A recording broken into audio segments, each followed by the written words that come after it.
Hello there.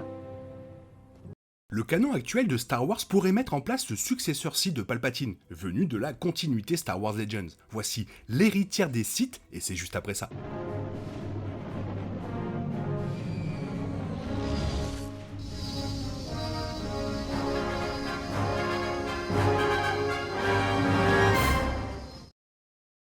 Dans les deux chronologies, il y a très peu d'êtres dignes de succéder au Seigneur Noir des Sith le plus puissant, le plus dangereux de la galaxie. Mais la Dame Noire des Sith, Lumiya, est l'un de ces êtres. Lumiya a été présentée à la franchise Star Wars par l'un de ses premiers projets, les bandes dessinées classiques Star Wars de Marvel, et elle a continué à jouer un rôle majeur dans les matériaux ultérieurs de l'ère Legends, en particulier les romans Legacy of the Force. Le nouveau canon semble avoir jeté les bases d'une nouvelle version de Lumiya. Lumiya et Palpatine font partie des plus grands méchants de la franchise Star Wars, et tous deux pourraient être considérés comme les ennemis jurés de Luke Skywalker.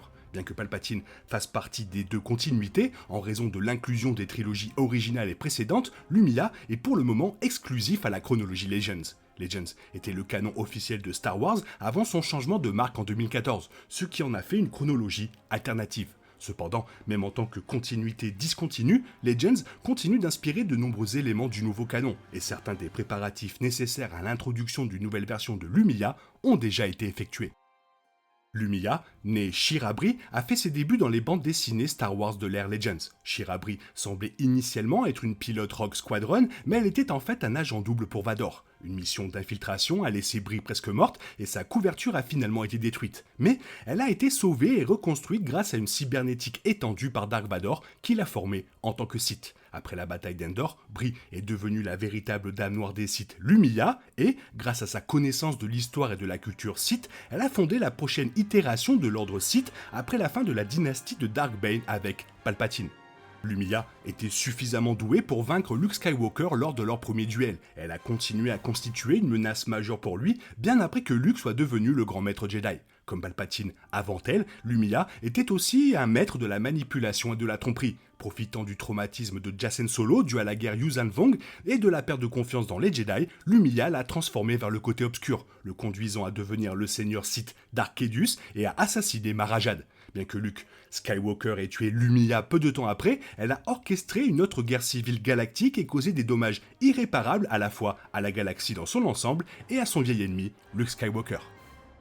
Alors que la plus grande arme de Lumiya est sa capacité à manipuler les autres et à orchestrer des catastrophes galactiques, au combat, elle utilise une arme rare et distinctive, un fouet lumineux. Un fouet lumineux est un variant de sabre laser dont la lame flexible en forme de fouet est tout aussi destructrice que celle d'un sabre laser. Lumiya a construit son fouet lumineux sur l'ancien monde Sith de Ziost lors des événements du retour du Jedi comme l'une de ses dernières tâches avant de monter au rang de Dame Sith. La lame de l'arme brille en jaune et sa poignée est en pescar mandalorien. Mais, fascinant, le cristal imprégné de force qui l'alimente n'est autre qu'un éclat de cristal Kyber.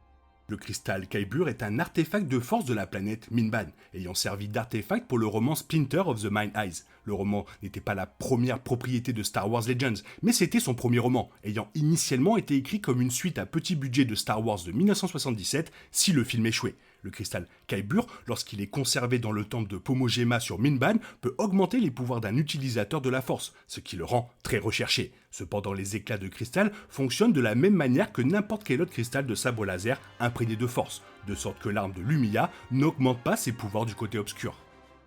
Des éléments de la tradition Legends relatifs à Lumiya ont trouvé leur place dans la nouvelle continuité canon de Star Wars. Minban a été mentionné dans Star Wars The Clone Wars et a fait ses débuts en live action dans Solo et Star Wars Story, une exclusivité canon.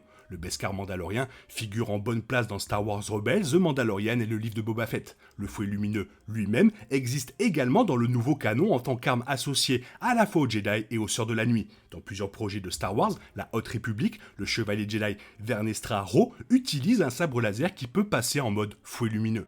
Le 4e numéro de Star Wars L'Ascension de Kylo Ren fait référence à un ancien artefact mimbanais appelé Mind Splinter, que les redoutables chevaliers de Ren cherchent à piller. On sait peu de choses sur le Mind Splinter, mais il pourrait s'agir de l'équivalent de la continuité canon du cristal Kyber. Le nom de l'artefact fait clairement référence à Splinter of the Mind Eye et son emplacement sur Minban et l'intérêt des chevaliers de Ren pour lui peuvent indiquer qu'il s'agit également d'un cristal imprégné de force qui peut augmenter la connexion avec la force. Avec tout cela à l'esprit, le fouet lumineux de Lumiya pourrait facilement exister, tout comme Lumiya elle-même. La continuité Legends a inspiré les personnages du nouveau canon de Star Wars, et les versions réinventées des personnages de l'ère Legends sont assez rares. Le Grand Amiral Thrawn en est un exemple, mais le nouveau canon n'a pas encore inclus de nouvelles versions de personnages emblématiques comme Mara Jade ou Cal Katarn. Le nouveau canon devrait sans doute s'abstenir d'introduire davantage de personnages de l'ère des Legends dans la continuité, car les personnages finissent souvent par ne ressembler que superficiellement à leur incarnation originale de l'ère Legends. Si le nouveau canon introduisait une nouvelle version de Lumiya, il existe cependant des moyens potentiels de la réimaginer. La nouvelle origine la plus évidente pour Lumiya est qu'elle est une ancienne inquisitrice impériale qui cherche à combler le vide du pouvoir du côté obscur après la mort finale de Palpatine dans Star Wars, l'ascension de Skywalker. Elle pourrait également être un membre survivant des Sith éternels, lui permettant de créer de manière crédible une nouvelle itération de l'ordre Sith. Bien sûr, Lumiya pourrait simplement être une puissante sensible à la force qui en apprend le plus possible sur les Sith et cherche à les ramener. Dans tous les cas, une nouvelle version de Lumiya constituerait une nouvelle menace fascinante pour Luke Skywalker ou Rey Skywalker dans un futur projet Star Wars. Ça serait vraiment cool d'introduire ce personnage dans le canon actuel de Star Wars, car elle est vraiment très puissante et hyper badass. Toi, qu'est-ce que tu en penses? Fais-moi part de ton avis dans la zone commentaire, sinon il est temps pour toi de reprendre le cours normal de ta vie. Bien sûr, on se retrouve bientôt pour une nouvelle vidéo. Bisous bisous, bye bye, que la force soit avec toi.